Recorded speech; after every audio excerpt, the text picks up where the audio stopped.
Les rues du Sénégal vibrent d'une énergie palpitante, une symphonie de couleurs, de sons et de parfums.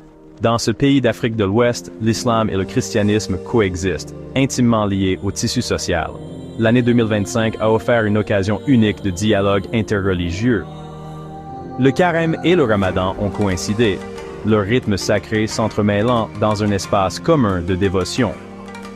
L'air, imprégné du parfum des épices et du son des prières, portait un message d'unité. Musulmans et chrétiens, unis par leur humanité commune, ont partagé des repas lors des iftars, la rupture traditionnelle du jeûne au coucher du soleil. Ces moments partagés, toutefois, ne masquent pas les complexités des relations interreligieuses au Sénégal. Les récentes politiques gouvernementales concernant les tenues religieuses à l'école ont suscité des débats. Des inquiétudes ont été exprimées quant à la possibilité que ces politiques entravent la liberté religieuse. Les dirigeants catholiques, notamment, ont fait part de leurs appréhensions, soulignant l'importance de la sensibilité et du respect envers toutes les confessions. L'archevêque émérite Benjamin Ndiaye voit respecter de la sagesse. Et Al-Assur a appelé au calme au milieu des tensions naissantes. Son message est clair. Le dialogue et la compréhension sont essentiels. Il rappelle que la force du Sénégal réside dans sa diversité. Il exhorte ses compatriotes à chérir leurs valeurs communes de tolérance et de respect, à se souvenir de leur humanité partagée. Ces paroles résonnent d'une vérité profonde, car dans la mosaïque religieuse qu'est le Sénégal, chaque fil, chaque couleur compte. C'est dans l'harmonie de ces différents fils que réside la véritable beauté de la nation. Au-delà de l'animation des centres-villes et des marchés bondés, le Sénégal est confronté à des défis sanitaires majeurs, notamment dans ses communautés rurales. L'accès à des soins de santé de qualité demeure une préoccupation constante. Les taux de mortalité infantile et maternelle, bien qu'en Bokba Wiwisher, requièrent encore une attention urgente. Pourtant, même face à ces difficultés, l'espoir persiste. Des organisations comme la Fondation pour un Sénégal en bonne santé, ou FOSEN, œuvrent sans relâche pour amorcer le changement. Fondée par Talla et le Dr Saloum Cissé, FOSEN se consacre à l'amélioration de la santé maternelle et infantile dans les zones défavorisées.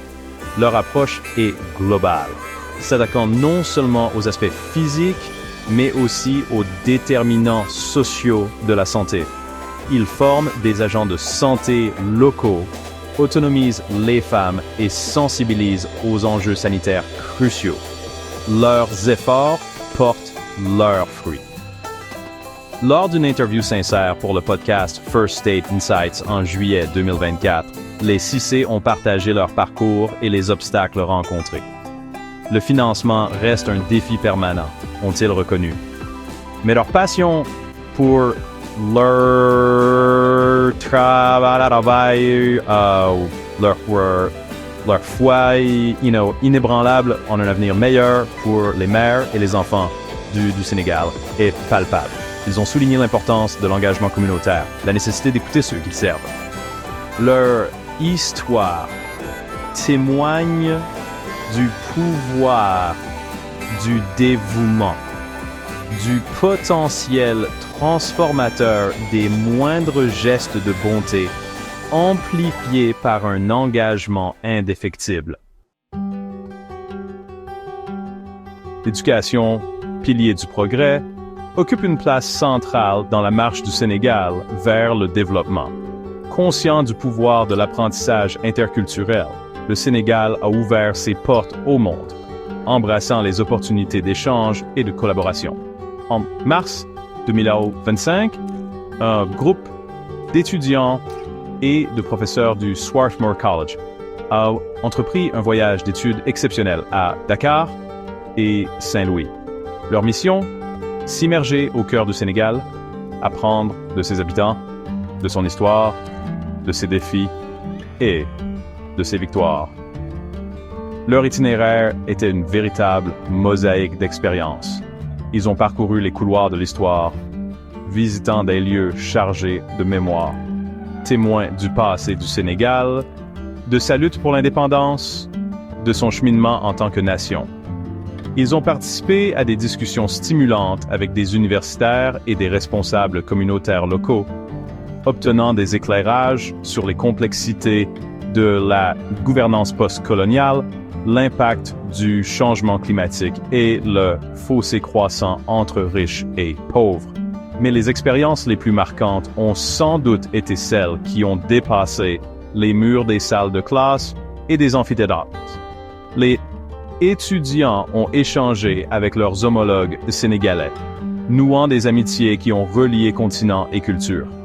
Ils ont partagé leur vie, leurs rêves, leurs peurs. Ils ont découvert des passions communes, de la terre ensemble, des enceintes et un respect mutuel, transcendant leurs différences. Ces échanges, ces moments de véritable connexion humaine, sont les fondements d'un monde plus compréhensif et plus compatissant. Le Sénégal se trouve à un carrefour, une nation pleine de promesses, mais confrontée aux complexités du progrès. La route est semée d'embûches. Les fantômes de la pauvreté, des inégalités et du changement climatique rôdent. Pourtant, même face à l'adversité, l'esprit du peuple sénégalais brille, sa résilience, un symbole d'espoir. Les graines du progrès semées par le dialogue interreligieux, les initiatives de santé et les échanges éducatifs commencent à germer. Ces efforts ne sont pas isolés, ils sont les fils interconnectés de la tapisserie complexe du développement du Sénégal.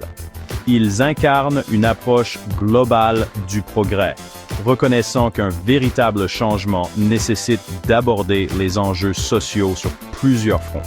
Le voyage est en marche, témoignage de l'esprit indomptable d'une nation déterminée à construire un avenir meilleur pour son peuple.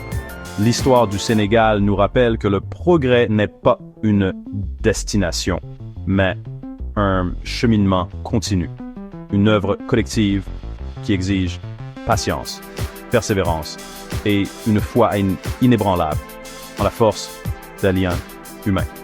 C'est une histoire qui résonne bien au-delà de ses frontières, offrant de précieuses leçons au brassé Sire Mourad Brines, Mormon aux prises avec ses propres difficultés.